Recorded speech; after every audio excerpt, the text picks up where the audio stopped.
द्वारिका के राजमहल के विशाल सिंहासन पर बैठे कृष्ण अचानक कांप उठे। उनके नेत्र दूर कहीं समय की धुंध में झांक रहे थे, जैसे हृदय ने कोई पुकार सुन ली हो।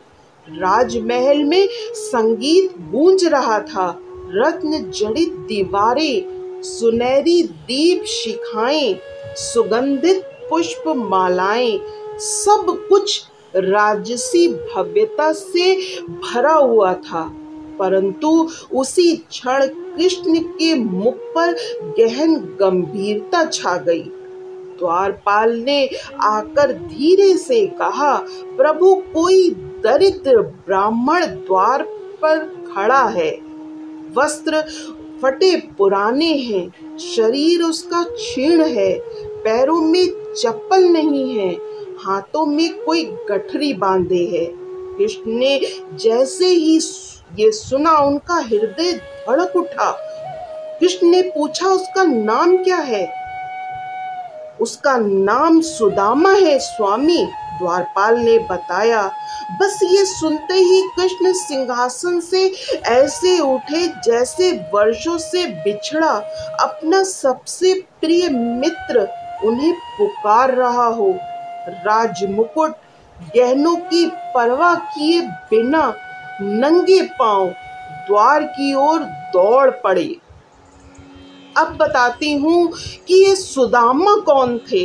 सुदामा गुजरात के पोरबंदर में एक निर्धन ब्राह्मण थे, जिनका नाम था पूरा सुदामा शर्मा। उनकी पत्नी का नाम था सुशीला शर्मा, जिनके साथ उनका जीवन बहुत कठिनाई से बीत रहा था। दिन में भिक्षा मांगना और रात में अक्सर भूखे सो जाना, यही उनके जीवन का क्रम बन चुका था। एक दिन सुशीला ने कहा, स्वामी, आपने बताया था कि आप द्वारिका में भगवान श्री कृष्ण के साथ गुरुकुल में पढ़े थे। क्यों ना आप उनसे मिलने जाएं, शायद वो आपकी कुछ सहायता कर दे। सुदामा ने लज्जा से सिर झुका लिया। देवी, मित्रता का अर्थ लेन देन नहीं होता, परंतु पत्नी के आग्रह और घर में अन्न के अभाव ने उन्हें यात्रा के लिए विवश कर दिया।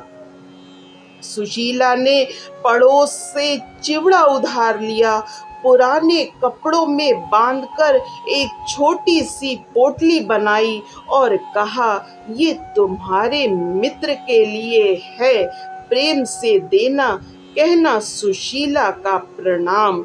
सुदामा ने आंसू भरे नेत्रों से पत्नी को देखा और पोटली को अपने सीने से लगा लिया।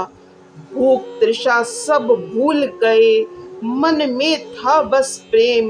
मित्र के मिलन की आस में चल पड़ा ब्रह्म ने। सुदामा नंगे पांव धूल दूसरित मार्ग पर तपती धूप और हवाओं में चलते रहे। बहुत दिनों की यात्रा के बाद जब उन्होंने द्वारिका का स्वर्णमय नगर देखा, उनकी आंखें चौंधिया गईं। राजमहल के चारों ओर रत्न जड़ित द्वार थे, सुंदर उपवन थे, सुगंधित वायु बह रही थी। ये सब उनके निर्धन जीवन से बिल्कुल विपरीत था। जैसे ही द्वारपाल ने सुदामा नाम कहा, कृष्ण की आंखों में आंसू भर आए। वे दौड़े, सीढ़ियों से उतरते हुए महल की परंपरा, दरबारी नियम और राज की गरिमा सब कुछ भूल गए। द्वार पर पहुंचकर उन्होंने मित्र सुदामा को गले से लगा लिया और बोले, अरे मित्र, इतने वर्षों बाद तुम आए हो, चलो मेरे साथ चलो। सखा सुदामा आयु पुरानी, देखी प्रीति विस्मृत निज रानी। दौड़ी गहे कर बिसरी सब रीति, ने बाड़ी आंसू भरी प्रीति। कृष्ण ने स्वयं सुदामा के पैर धोए, चंदन लगाया, आसन दिया। उनकी पत्नी रुक्मणी ने स्वयं जल और भोजन लेकर के आई। दरबार में सब आश्चर्य से देख रहे थे कि द्वारिका के महाराज एक निर्धन ब्राह्मण की सेवा में इस प्रकार से लीन है। कृष्ण बोले, मित्र, क्या लाए हो मेरे लिए? सुदामा संकोच में पड़ गए। पहले तो झूठ बोल गए, कुछ नहीं प्रभु। फिर बोले, बस ये। और उन्होंने धीरे से टूटी हुई चिवड़े की पोटली निकाली। कृष्ण ने जैसे ही चिवड़ा मुंह में डाला, उनकी आंखों से प्रेम के आंसू झरने लगे। वाह मित्र, ये तो अमृत है। सुदामा ने अपनी गरीबी का जिक्र तक नहीं किया। 3 दिन कृष्ण के साथ बहुत हंसी खुशी बिताए और विदा लेकर अपने गांव की ओर चल दिए। रास्ते भर उन्होंने सोचा कि मैंने तो कृष्ण से कुछ मांगा नहीं और कृष्ण ने भी कुछ दिया नहीं, परंतु जो ये प्रेम का अनुभव है, यही सबसे बड़ा धन है। और ऐसा सोचते सोचते वो घर पहुंच गए। जैसे ही घर पहुंचे, आश्चर्य से उनकी आंखें फटी रह गईं। जहां टूटी फूटी झोपड़ी हुआ करती थी, वहां अब भव्य महल खड़ा हुआ था।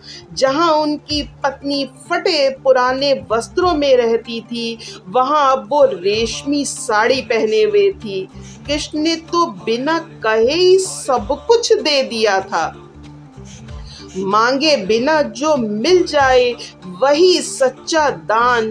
प्रेम धन से भर दे जो, वही सच्चा प्राण।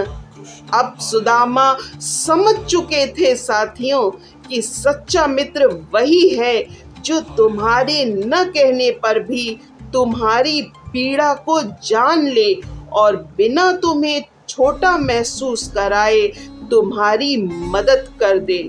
इस कहानी से हमको ये शिक्षा मिलती है साथियों कि द्वारिका में कृष्ण का सुदामा से मिलन केवल मित्रता की कथा नहीं है, ये जीवन का सत्य है। जहाँ प्रेम हो, वहाँ अभाव का अस्तित्व ही नहीं रहता। सच्चा मित्र वही है जो तुम्हारी गरीबी में भी तुम्हें राजा महसूस कराए। प्रेम का मूल वस्तुओं से नहीं, हृदय की सच्चाई से आंका जाता है। भगवान को चांदी के थाल नहीं, चिवड़े की वो पोटली भी प्रिय होती है यदि उसमें प्रेम हो।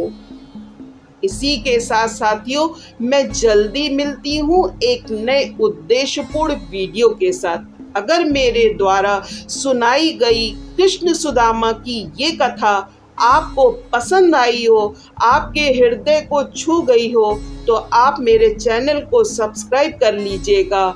इस वीडियो को लाइक और शेयर कर दीजिएगा। मैं जल्दी मिलती हूँ एक नए उद्देश्यपूर्ण वीडियो के साथ। तब तक आप सभी का बहुत बहुत आभार। जय श्री कृष्णा।